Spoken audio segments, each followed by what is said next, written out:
Colorado family is suing its local school district after they say their 11-year-old daughter was assigned a shared hotel bed on a school trip with a male student who allegedly identified as female.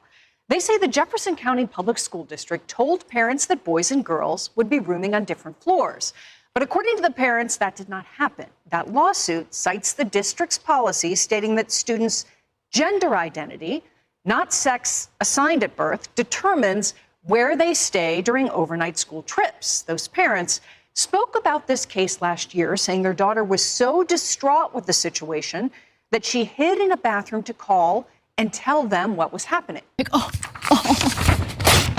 No, we're not doing that. That's embarrassing. I want to start today's proceedings with a bit of a tale for you guys out there in the audience, a little bit of an anecdote from my personal life that I think will speak the truth to how absurd this scenario is, where you have a school district forcing an 11-year-old girl to share a bed with a male because that male identifies as a girl on, again, a designated school trip. So one time when I was doing a speaking event, I believe it was in Austin, Texas, but don't quote me on that, I went to check into the hotel that was booked for me, and of course I brought my wife to this event, and as I was checking in, the person at the front desk said, "Oh, well, this is actually a one-bedroom," and I said, "Okay, that's totally fine, that's what I requested," and the lady said, "Are you okay with that?" Looking directly at my wife. So this woman who worked at a hotel decided on her own that it was incredibly weird and creepy for me, Sean Fitzgerald, the husband of that woman,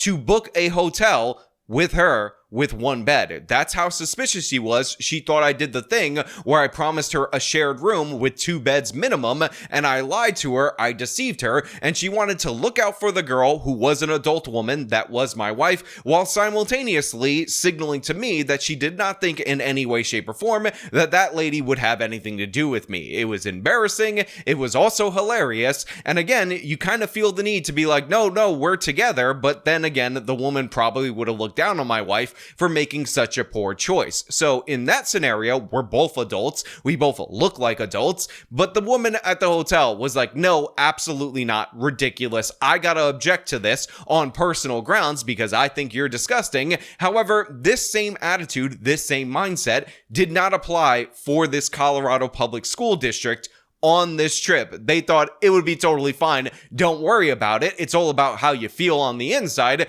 which I think is madness in every possible way. And this is what we're going to talk about. This particular instance, and of course the fallout, the lawsuit. We're going to hear from the parents. But before we do, I want to thank everybody who supports this channel via actualjusticewarrior.com/join. Give me the money. Give me the money.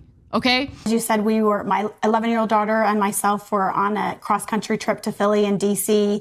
And on the first night of the trip, our daughter discovered that she was unknowingly assigned to share a bed with a boy who identifies as a girl. So the first thing I thought when I heard the setup to this story is that it's actually kind of shocking that they do overnight trips with students this young across the country under the public school system. This was not a thing in my school district when I was a kid. In fact, you had to get permission slips in order to leave the school for just a couple of hours. But in this particular case, some of the information was cleared up in that it was a summer trip, it was sponsored by the school, and many of the parents, including the parent of the 11-year-old, was actually on said trip as a chaperone when she received a call from her daughter in distress who was hiding in the bathroom asking for help because she had been matched up to share a bed with a biological male.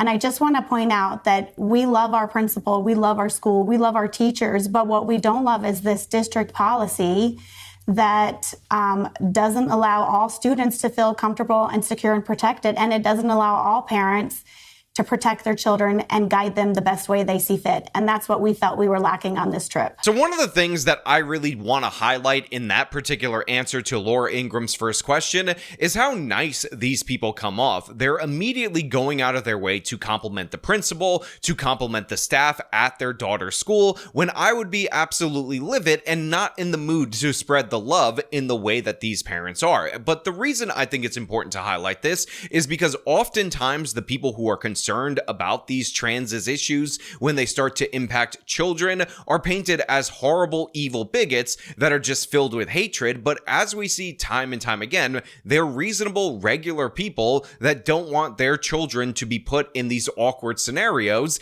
and they're willing to give so much grace to the people that are in part responsible for enforcing this district policy that honestly, the smears against them are absolutely horrific and disgusting. Well, Joe, your wife is a lot nicer than I would be in this circumstance. I mean, to me, it's not about whether someone's nice or not. You know, most people are nice. Most people are nice people. Your daughter is going to be in a bed with a boy. So I read up on this story and watched a different Fox News segment in the lead up to filming this, and I didn't see the part where Laura Ingraham just expressed what I expressed, but right on, Laura, you're 100% right. She is being too nice. Again, I will highlight it as something to be appreciated, but yeah, everybody should have the same reaction to her spreading the love when the situation is this ridiculous, and again, didn't need to be this way. Yeah, honestly, that was my first reaction, and as we sat and we talked about it, we didn't want to take the trip away from our daughter. She didn't do anything wrong. We didn't do anything wrong, so we didn't want to take the trip from her. She looked forward to the trip for quite some time. So we wanted to make sure she was able to enjoy her trip. So the father right there is responding to a question from Laura about whether or not they thought about pulling the daughter off of the trip. And they said that they talked about it. That was their initial first reaction to this, again, setup by the school district against their family. However, he realized that the daughter had been looking forward to this. So as long as they were accommodated in the moment, he didn't want to just take that away from her. So the dad, obviously more angry than the mom at this particular interview point. And he did say that they considered that. But again, it's something that you have to think about because what they're ultimately trying to do is pit the parents that might be concerned, in this case, the daughter was concerned, against their own child and their wants and desires. And that's absolutely unfortunate. Again, the fact that the school doesn't have any common sense, that they have this stupid ass district policy, should not be utilized to deprive your kid of a trip that may have educational or like experiential value that, again, likely the parents paid for, just because the school is absolutely idiotic. And so what we're asking the school to do is to tell parents what the policy is, one, and two, to allow the parents to opt their children out if they're, if they find out that their daughter, their 11-year-old daughter, is going to be sleeping in the same bed with a boy. That's wrong. It's wrong. Why do you have to opt? I mean, it seems like, why do you have to opt out? This should not even be a question at all. So I'm not somebody who watches cable news or Laura Ingraham in particular. I've seen clips of her every now and again, but she's so on point in this segment with basic logic and facts, you come to realize that the people that she's interviewing are far more moderate than even the host on this particular topic. And by the way, they don't need to be at any point. They should be pushing to overturn this policy. The bare minimum is that you are informed about these scenarios and you have the chance to opt your kid out of any kind of sleeping arrangement that you find to be inappropriate. However, this is, again, not even what they're asking for. They're not even trying to overturn that rule, that regulation, that district policy. They just want parents to be informed beforehand, not when their daughter is calling from the bathroom because she's terrified of a situation that school officials put her in based on some stupid ass district policy that says how you identify supersedes everything. And Serena, what happened when you asked to have your daughter move rooms? Briefly, what happened?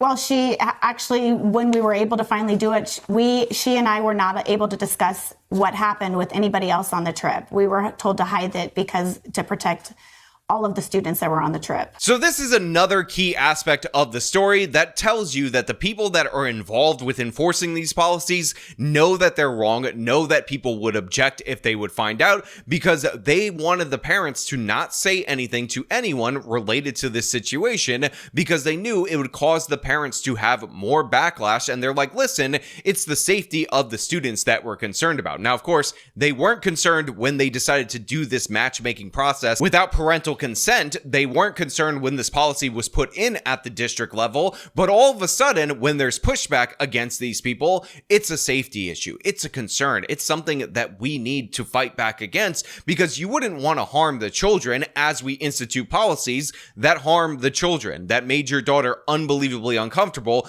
to the point where she went and hid in a bathroom and then called. I would not be surprised, by the way, if the reaction to this particular set of events from the school district was to ban phones from the kids so that if you're in this scenario, you just hide in the bathroom and you're not allowed to call your parents in order to ask for help, because this is the direction that the school district is going in. And I hope they take them to the cleaners in this lawsuit. And by the way, congratulations to the other parents who have joined and are onboarded on this, because they have found there to be very sketchy situations associated with these policies in this Colorado school district. But of course, I leave the question up to you guys out there in the audience. I want to know what you think. As per usual, if you like the video, show them by leaving a like, subscribe for more content, follow me on the social medias, support me via the support links in the description of this video. This has been me talking about the absolute madness being put upon children in Colorado schools.